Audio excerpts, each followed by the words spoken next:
Good morning friends. 12th कक्षा को आज स्टार्ट करने जा रहे हैं। 12th कक्षा का फर्स्ट टॉपिक ले रहे हैं अपन।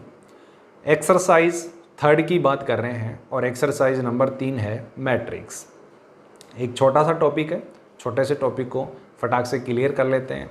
तो आए प्यारे बच्चों, लॉकडाउन की वजह से काफ़ी दिनों से आप लोगों की क्लासें नहीं चल रही है, काफ़ी दिनों से आप घर पर बैठे हुए हो, पढ़ाई भी नहीं हो रही है। तो अब जी जान लगाकर अच्छे से पढ़ाई करें। मेरा वीडियो आप लोगों को कंटिन्यू मिलता रहेगा, तो आप इसी टाइम पर मेरे वीडियो को देखें, आप पूरा देखें, अच्छे से नोट्स बनाएं पेन कॉपी लेकर। और नहीं समझ में आ रहा तो आप कमेंट बॉक्स में कमेंट करके मुझे ज़रूर बताएं। तो प्यारे बच्चों, मैं कोशिश करूँगा आप लोगों को अच्छा पढ़ाने की। तो देखें, पहले सबसे पहले मैट्रिक्स की बात कर रहे हैं। मैट्रिक्स आव्यूह, आव्यूह की बात कर रहे हैं। आव्यूह क्या होती है, डेफिनेशन की बात करें तो आव्यूह की जो डेफिनेशन होती है वो होती है पंक्ति और स्तंभों में किसी सुनिश्चित क्रम में व्यवस्थित संख्याएं जो आयताकार व्यूह में लिखी हो मैट्रिक्स कहलाती है। प्यारे बच्चों, मैंने बोला पंक्ति और स्तंभों में किसी सुनिश्चित क्रम में व्यवस्थित संख्याएं, सुनिश्चित क्रम में व्यवस्थित संख्याएं जो आयताकार व्यूह में लिखी हो मैट्रिक्स कहलाती है। ये डेफिनेशन है इसकी, ठीक है। तो डेफिनेशन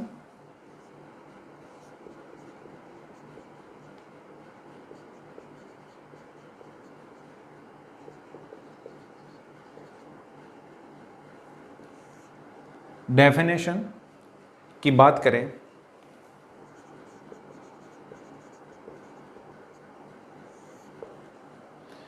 तो पंक्ति व स्तंभों, पंक्ति व स्तंभों में किसी सुनिश्चित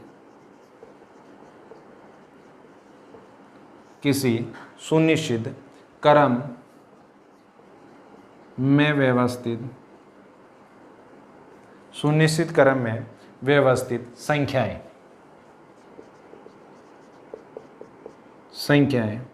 आयताकार व्यूह में लिखी हो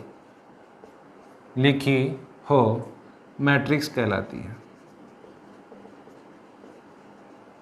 मैट्रिक्स या आव्यूह कहलाती है। पंक्ति व स्तंभों में किसी सुनिश्चित क्रम में व्यवस्थित संख्याएं जो आयताकार व्यू में लिखी हो मैट्रिक्स कहलाती है। समझ में आया आप लोगों को? एक बार इसको नोट डाउन कर लेंगे।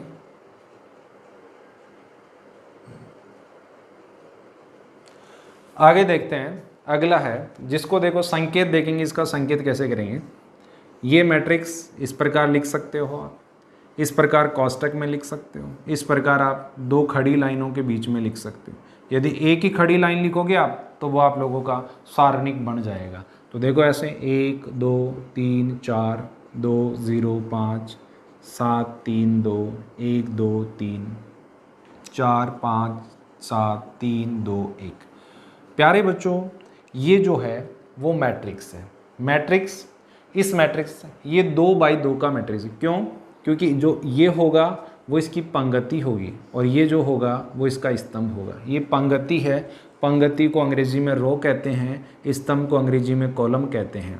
प्यारे बच्चों, इसमें कितनी पंक्ति है? इसमें 3 पंक्ति है। इसमें कितने स्तंभ हैं? 3 स्तंभ है। इसमें कितनी पंक्ति है? 3 पंक्ति है। कितने स्तंभ है? 2 स्तंभ है। बात समझ में आई कि नहीं? इसके बाद में इसके ऑर्डर की बात करें, आव्यूह का क्रम, आव्यूह का क्रम।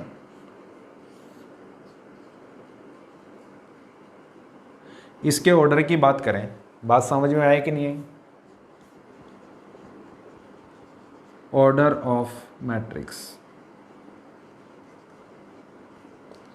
ऑर्डर ऑफ मैट्रिक्स की बात करें, इसका ऑर्डर क्या होगा? ऑर्डर आप लोगों को मालूम होगा कि m × n लिख दूँ मैं। m जो है वो आप लोगों का पंक्ति को रिप्रेजेंट करता है, और n जो है वो आपका स्तंभ को रिप्रेजेंट करता है। पंक्ति और स्तंभ ये ऑर्डर, इन दोनों को यदि मल्टीप्लाई कर दिए जाएं तो वो मैट्रिक्स के अवयवों की संख्या आ जाती है। जैसे मान लो मैंने लिखा 2/2, 2 को 2 से गुणा कर दूं 4, तो इस मैट्रिक्स में कितने अवयव होंगे? 4 होंगे। ये कितने बाई कितने का है? ये 3/3 का। कैसे मालूम चला? इसमें 3 तो पंक्ति है तो 3 आ गया, इसमें 3 स्तंभ है तो 3 स्तंभ आ गए। यहाँ पर मैं बात करूँ, इसमें 3 पंक्ति है और इसमें 2 स्तंभ है, तो ये 3/2 का मैट्रिक्स है। 3/2 को मल्टीप्लाई करो प्यारे बच्चों, 6 एलिमेंट है, 3/3 को मल्टीप्लाई करो 9 अवयव है। तो ये ऑर्डर है आपका कि पंक्ति और स्तंभ। इसका आप स्क्रीनशॉट ले लें एक बार या लिख लें आप। पंक्ति व स्तंभों में किसी सुनिश्चित क्रम में व्यवस्थित संख्याएं जो आयताकार व्यूह में लिखी हो मैट्रिक्स या आव्यूह कहलाती है। पंक्ति और स्तंभ में किसी सुनिश्चित क्रम में व्यवस्थित संख्याएं जो आयताकार व्यू में लिखी हो मैट्रिक्स कहलाती है। देखो प्यारे बच्चों, इसको रब डाउन कर रहा हूं मैं।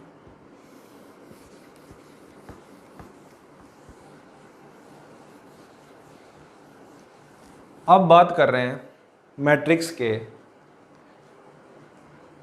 कितने प्रकार होते हैं। आव्यूह के प्रकार, टाइप्स ऑफ मैट्रिक्स।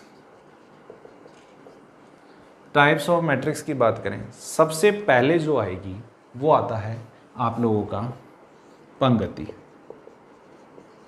पंक्ति आव्यूह, रो मैट्रिक्स। प्यारे बच्चों, डेफिनेशन से ही पता चल रहा है, पंक्ति आव्यूह रो मैट्रिक्स, यानी जिस मैट्रिक्स में एक ही पंक्ति हो उसे पंक्ति आव्यूह कहा जाता है। यदि मान लो, यदि क्रम m × n में m = 1 हो तो 1 × n पंक्ति आव्यूह कहलाएगा, पंक्ति आव्यूह कहलाता है। यानी जिस वह मैट्रिक्स, वह आव्यूह जिसमें केवल और केवल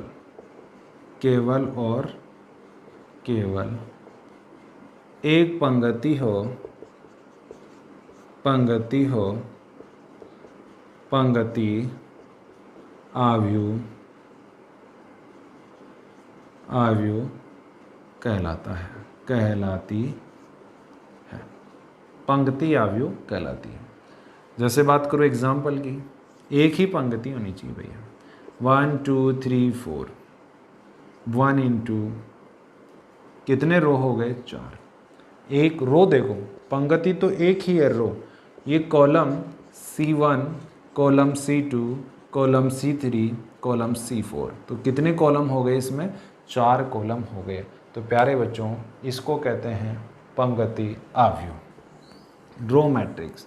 डेफिनेशन, यदि क्रम m × n में m की वैल्यू 1 हो तो 1 × n पंक्ति आव्यूह कहलाती है, और वह आव्यूह जिसमें केवल और केवल एक पंक्ति हो पंक्ति आव्यूह कहलाती है। प्यारे बच्चों, अगला देखते हैं, यहाँ आ जाएगा स्तंभ आव्यूह। स्तंभ आव्यूह, स्तंभ कॉलम की बात कर रहे हैं, तो कॉलम आव्यूह की बात करेंगे तो कॉलम आव्यूह क्या होगा? यदि क्रम m × n, यदि क्रम m × n में n = 1 हो तो m × 1 को स्तंभ आव्यूह कहते हैं।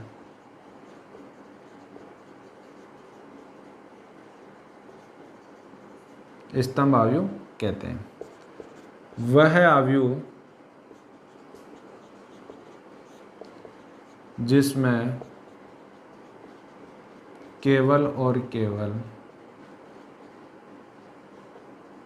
एक स्तंभ हो, स्तंभ अवयव या कॉलम मैट्रिक्स कहलाती है। बात समझ में आई कैसे?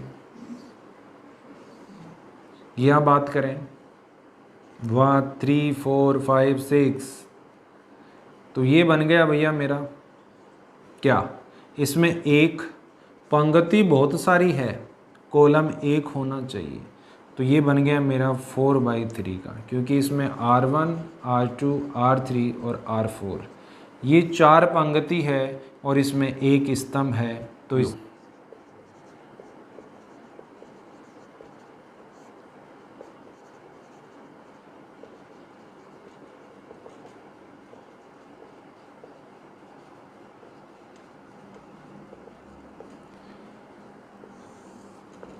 शून्य अवयव, जीरो मैट्रिक्स और नल मैट्रिक्स।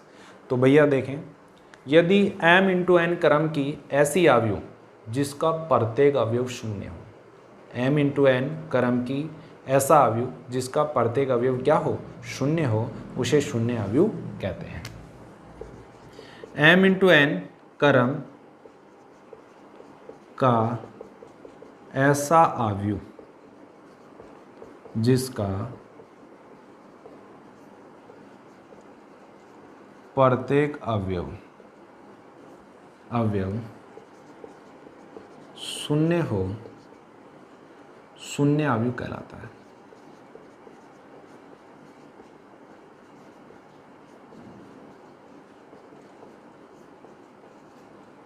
कैसे भैया? 0 0 0 0 2/2, ये क्या बन गया, शून्य अवयव बन गया। इस शून्य अवयव को बड़े जीरो से प्रदर्शित करते हैं। इस शून्य अवयव को किससे प्रदर्शित करते हैं, जीरो अवयव से प्रदर्शित करते हैं। अगला आता है, अगला टाइप, ये 3 नंबर का था, 4 नंबर आ रहा है वर्ग अवयव। बात समझ में? Square matrix. स्क्वायर मैट्रिक्स की बात करें, यदि आप लोग वह वर्ग अवयव जिसका मुख्य विकर्ण, जैसे वह वर्ग अवयव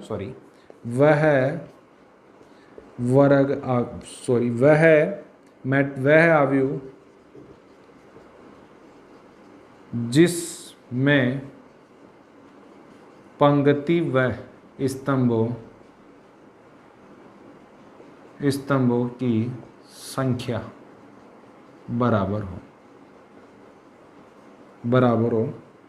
वर्ग अवयव कहलाता है।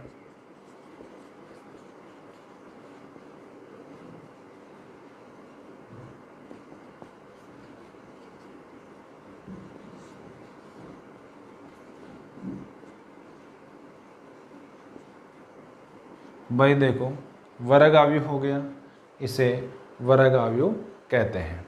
आप इसको नोट कर लें या इसका स्क्रीनशॉट ले लें, फिर आगे देखते हैं।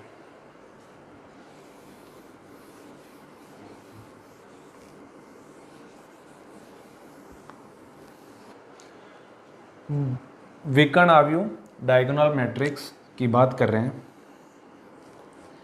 वह वर्ग अवयव जिसमें मुख्य विकर्ण के अवयवों के अतिरिक्त सभी अवयव क्या हो, शून्य हो, वह वर्ग अवयव जिसमें मुख्य विकर्ण के अवयवों के अतिरिक्त सभी अवयव शून्य हो, विकर्ण अवयव कहलाता है। या कहलाती है। जैसे बात करें -1 2 0 और 0, ये 2/2 का। इसी प्रकार बात करें 1 2 3 0 0 0 0 0 0, तो ये बन गया भैया 3/3 का। 3/3 का बन गया 2/2 का। क्या होना चाहिए? वर्ग आव्यूह होना चाहिए। और ये वर्ग आव्यूह जो है वो आप लोगों का क्या कहलाएगा? इसे मुख्य विकर्ण कहेंगे भैया। ये मुख्य विकर्ण, ये मुख्य विकर्ण कहेंगे। तो ये मुख्य विकर्ण है, और मुख्य विकर्ण के अतिरिक्त बाकी शेष अवयव आप चेक कर सकते हो। देखो क्या आ रहे हैं? 0 आ रहे हैं। इसके बाद में आता है अदिश आव्यूह।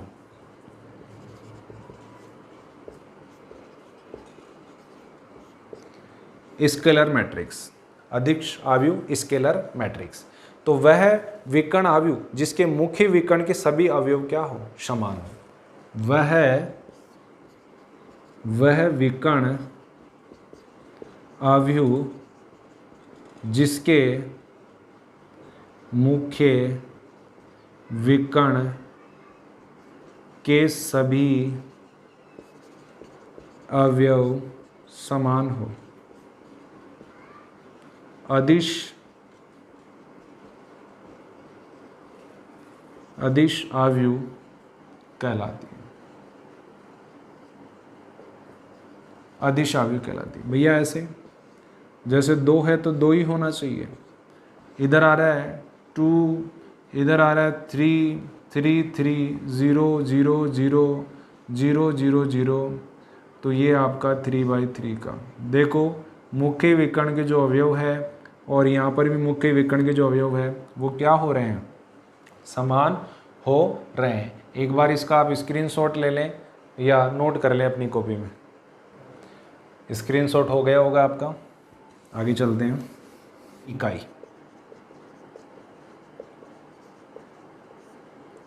इकाई आव्यूह, यूनिट मैट्रिक्स। यूनिट मैट्रिक्स या आइडेंटिक्स मैट्रिक्स कहा जाता है। तो अब आप लोगों का वह अदिश आव्यूह जिसके मुख्य विकर्ण के सभी अवयव, वह अदिश आव्यूह जिसके मुख्य विकर्ण के सभी अवयव सभी अवयव एक हो, इकाई आव्यूह कहलाती है। बात समझ में आई? कैसे? 1 1 1 0 0 0 0 0 0 भैया n क्रम का जो इकाई आव्यूह उसे IN से प्रदर्शित करते हैं। इकाई आव्यूह को IN से लिखते हैं। यदि कहीं आपको ऐसा मिल जाए तो इसका मतलब 2/2 का इकाई आव्यूह। ऐसा मिल जाए आपको 3/3 का इकाई आव्यूह। बात समझ में आ गई कि नहीं? या ऐसा लिखा मिल जाए तो 3/3 का इकाई आव्यूह है। आगे आता है अगला टाइप, वो है त्रिभुजाकार आव्यूह।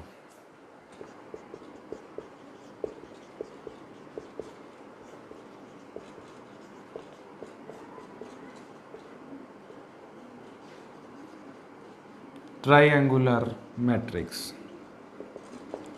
ट्राइएंगुलर मैट्रिक्स, ट्राइएंगुलर मैट्रिक्स की बात करें तो इसमें 2 प्रकार का आता है। एक तो आता है ऊपरी त्रिभुजाकार,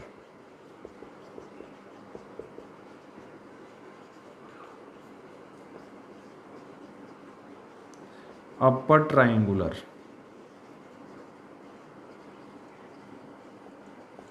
अपर ट्राइएंगुलर। नंबर 2 आ रहा है निम्न या निचली त्रिभुजाकार,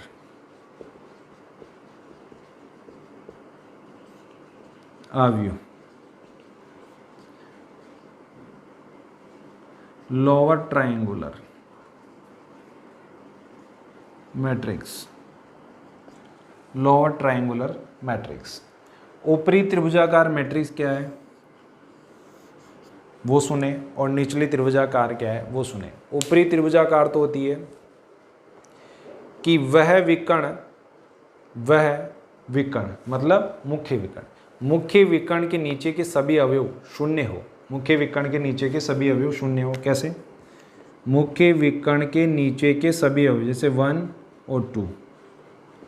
देखो भाई 3/3 का मैट्रिक्स में समझ में आएगा आप लोगों को। 2 3 4, 2 3 और 5, 0 0 0।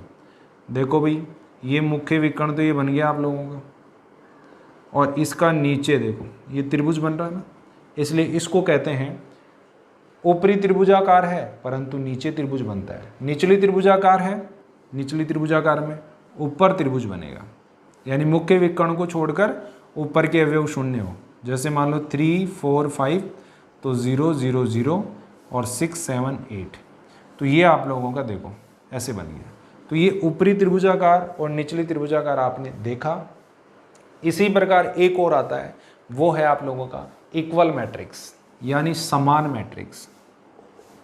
समान मैट्रिक्स, समान आव्यूह, इक्वल मैट्रिक्स। बात समझ में आई? ये जो समान आव्यूह है, इस समान आव्यूह को देखें आप क्या है। जैसे मान लो यदि यहाँ पर मैंने लिखा 2 3 4 और 5, ये A है मेरा, और B की बात करूँ मैं यहाँ पर, जैसे मान लो A1 A12 A21 A22, ये दोनों इक्वल है, A और B इक्वल है, तो इन दोनों का कंपेयर कर सकते हो आप। A11 is equals to 2, A12 is equals to 3, A21 is equals to 4, A22 is equals to 5। ये इक्वल आव्यूह होगा, यानी दो मैट्रिक्स के अवयव आपस में समान हो तो वो दोनों क्या कहलाती है? समान आव्यूह कहलाती है। सममित आव्यूह एवं दोनों आप देख लें। सममित आव्यूह तो वह कहलाएगा, सममित आव्यूह, सममित आव्यूह वह है, सममित वह वर्ग आव्यूह, वह वर्ग आव्यूह सममित आव्यूह कहलाएगा,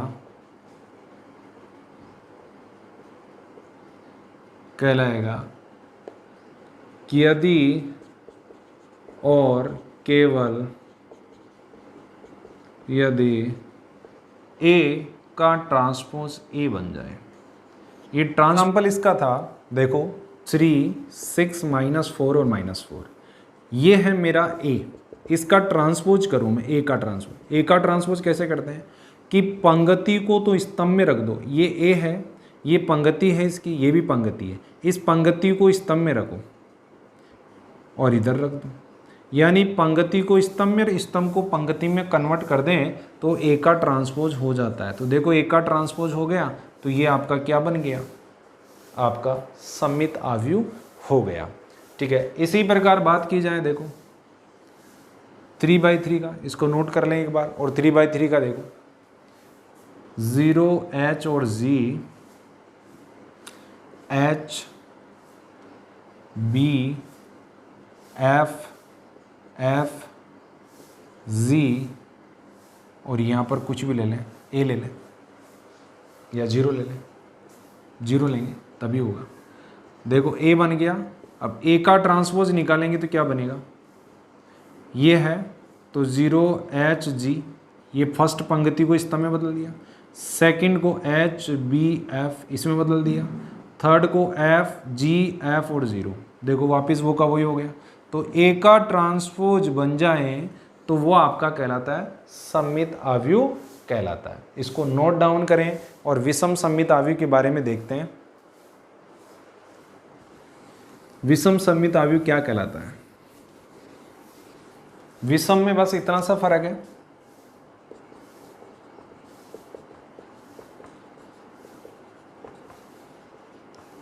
कि यदि पंक्ति को स्तंभ में बदल दिया जाए तो A का ट्रांसपोज वापिस -A बन जाए तो ये विषम सममित आव्यूह कहलाता है। विषम सममित आव्यूह कहलाता है।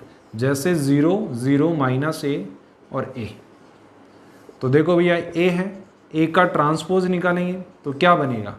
0 -A, A और 0, अंदर से माइनस कॉमन लेते हैं तो माइनस प्रत्येक एलिमेंट से कॉमन आता है, इसमें से कॉमन ले कोई फ़र्क नहीं पड़ेगा, इसमें से कॉमन ले तो माइनस ए, इसमें से कॉमन ले तो प्लस ए, और यहाँ से कॉमन ले तो ये ए का ट्रांसपोज बन गया।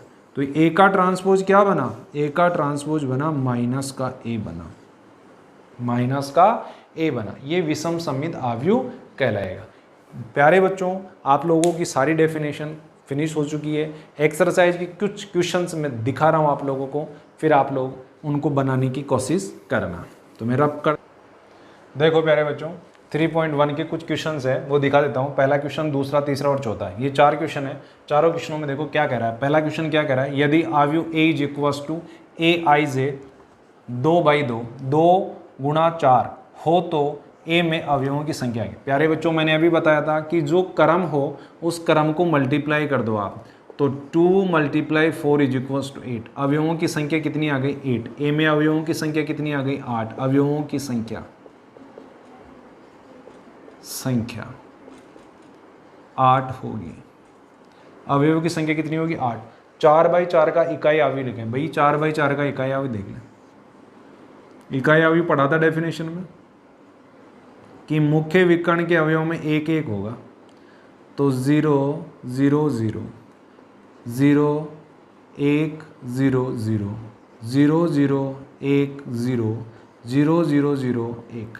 भाई 4/4 का इकाई अवयव क्या होगा, जिसमें 4 पंक्ति हो और 4 स्तंभ हो, 4 पंक्ति हो और 4 स्तंभ हो। ये क्वेश्चन देखे अगला थर्ड क्वेश्चन में कह रहा है कि k+4 - k - 6 is equals to 9 और -1 3 - 4 हो तो a का मान ज्ञात कीजिए। बात समझ में आई? तो देखेंगे यहाँ पर ये माइनस का साइन नहीं है, समान आव्यूह है तो इसके क्या कर दो, तुलना कर दो। k+4 इज इक्वल्स टू 9 और यहाँ पर k - 6 इज इक्वल्स टू -4। देखो दोनों से सेम आंसर आएंगे। k is equals to 9 - 4 9 - 4। तो यहाँ से क्या हो गया भाई, यहाँ से आ गया मेरा, ये 9 नहीं है शायद, a है ये, सॉरी a है। तो यहाँ पर a, तो सबसे पहले k -4 + 6, तो k इज इक्वल्स टू हो गया 2। k की वैल्यू पुट कर दें यहाँ पर, 2 + 4 इज इक्वल्स टू a, तो 6 बराबर a। a का मान 6 हो गया, k का मान 2 आ गया। चाहे k पूछे चाहे आपको a पूछे। अगला कह रहा है कि a, ये क्वेश्चन नंबर 3 का सॉल्यूशन है भाई, हल है। 6 अवयवों वाले आव्यूह के संभावित क्रम लिखें। 6 अवयवों वाले आव्यूह के संभावित क्रम लिखें। तो बेटा 6 के क्या कर दो, एबा से गुणनखंड कर दो। सबसे पहले 2 से डिवाइड करेंगे, कितनी बार चला जाएगा, 1 से डिवाइड करेंगे 6 बार, 2 से डिवाइड करेंगे 3 बार, 3 से डिवाइड करेंगे 1 बार। तो भैया एक क्रम ये बन गया इसका, 1 × 6 होता है। 2 × 3 ये भी 6 होता है। 3 × 2 ये भी 6 होता है। 6 × 1 ये भी 6 होता है। तो देखो भाई, ये क्रम होगा, इस क्रम का हो सकता है, इस क्रम का हो सकता है, इस क्रम का हो सकता है और इस क्रम का हो सकता है। क्योंकि अवयव मेरे पास देखो, 1 को 6 से गुणा करेंगे 6 अवयव होंगे, 2 को 3 से गुणा 6 अवयव होंगे, 3 को 2 से गुणा 6 अवयव होंगे और 6 को 1 से गुणा करेंगे 6 अवयव होंगे। आज की क्लास में प्यारे बच्चों इतना ही देखेंगे। इसका एक बार स्क्रीनशॉट लें आप, स्क्रीनशॉट आपने ले लिया होगा वैसे, और नोट भी कर लेना। एक बार स्क्रीनशॉट लेकर अच्छे से आपको देखें, आपको कोई चीज़ समझ में नहीं। आज की क्लास चीज़ यहाँ से है, 3.1 स्टार्ट हुई है, इसके 4 क्वेश्चन मैंने करवाए। चारों क्वेश्चन आप अच्छे से देख लेंगे एक बार और अपनी कॉपी में नोट डाउन करेंगे और देखेंगे। प्यारे बच्चों, इसी प्रकार आप मेरी क्लास को अटेंड करें आप, और रोज़ वीडियो को देखते रहें, ज़्यादा से ज़्यादा लाइक करें, ज़्यादा से ज़्यादा शेयर करें, और तभी मेरा कॉन्फिडेंस बढ़ता रहेगा। Thank you.